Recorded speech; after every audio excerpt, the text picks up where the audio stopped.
Former Clinton economic guy, Gene Sperling. Now Obama economic guy, Gene Sperling.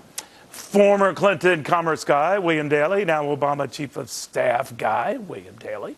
They're just the latest. But less than a month after meeting with Bill, a sign this White House is looking more like a third term of Bill's, to the guy who welcomes it, and so he should. He's a former pollster for the former president, Bernie Whitman. Bernie, good to have you. Thanks, Joe. We were saying at the outset that I think the trend is this president's friend, and these Clinton appointments are just icing on the cake. I think you're absolutely right. I mean, the truth is the last 6 weeks of December 2011 were the best 6 weeks of President Obama's presidency. I mean, he made that lame duck thing a tour de force. And you know why? Because he chose to govern from the center. Were you surprised at that? I was somewhat surprised. Barack Obama, at his core, is an idealist.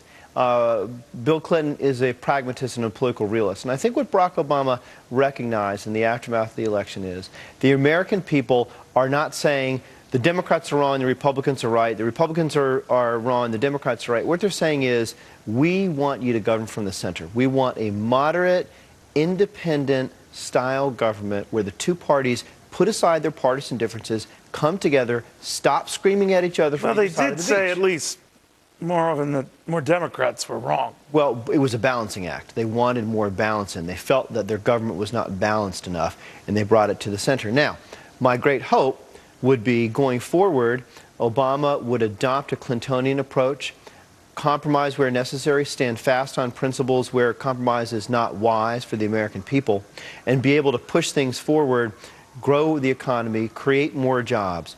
My concern is, on both sides, quite frankly, you have the Republicans' first piece of legislation, repealing health care, which is going to cost, by the nonpartisan CBO estimates, $230 billion. How is that helping to cut the deficit? So I got a problem. I never understand where these Congressional Budget Office numbers come from. I know they're the independent arbiter and all this, but I think they had said originally that this was going to be deficit neutral, then it was going to be 100-some-odd billion saved over 10 years, 200 billion over 20 years. So you're right. I mean, I know they're the only game in town, but their game's all over the place. Having said that, do you find it odd now that the tack Republicans are taking is to just slow the momentum? That they know they can't repeal health care. I think they know that. I think they know it's tough in the Senate. It's really tough for the Democratic president. You know, the veto proof. It ain't going to happen. Ain't gonna happen. But they're sending a bigger message here. This is where symbolism down in that city makes some sense. I was there this week. I could never understand it.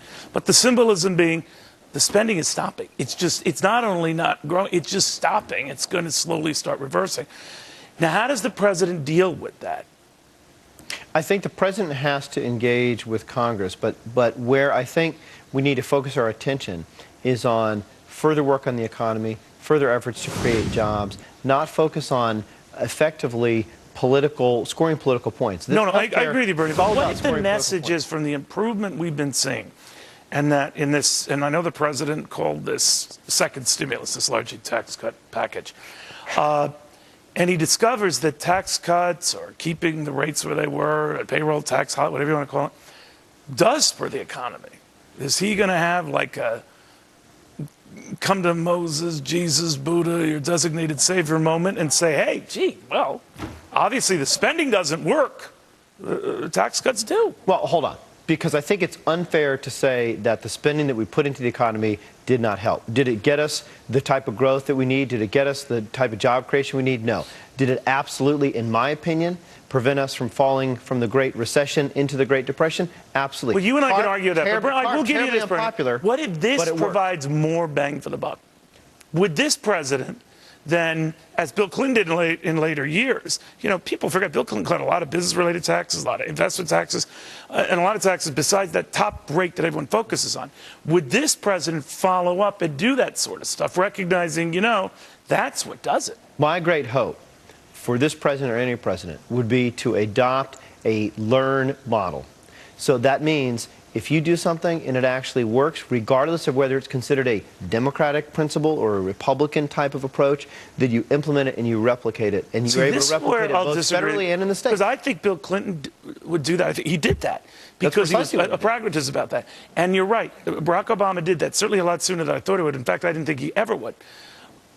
but it's not in his bones. It's not in Barack Obama's DNA. I sense. You think he will? Well, my belief is that Barack Obama fundamentally is an idealist.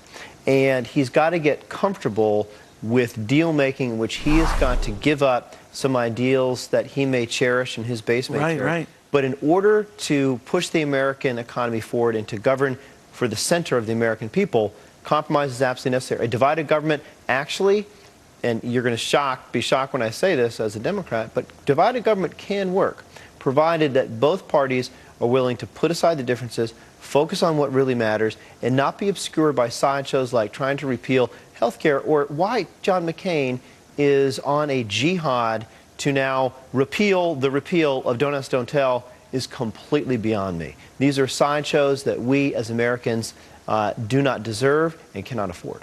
It scares you that you agree with me on a lot, though, doesn't it? Tell the truth. Slightly. Okay, good. Bernard, and thank you. Good seeing you, my friend. Thank you, Neil. Happy New Year. Well, remember, everybody, Cole, this guy.